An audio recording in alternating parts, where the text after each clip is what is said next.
Do I want to? Hi, my name is Dashiya, and what I made here is this art animal. And as you can see, he's a little bunny. He's the Energizer Bunny. And he is very, very cute with his little button nose. And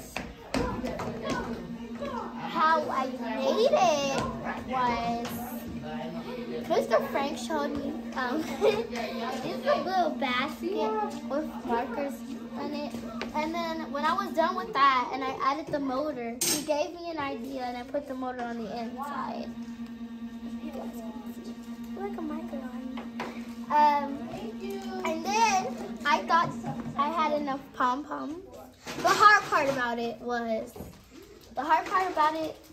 was, actually there wasn't no hard part. It was very easy. You have to pick some part.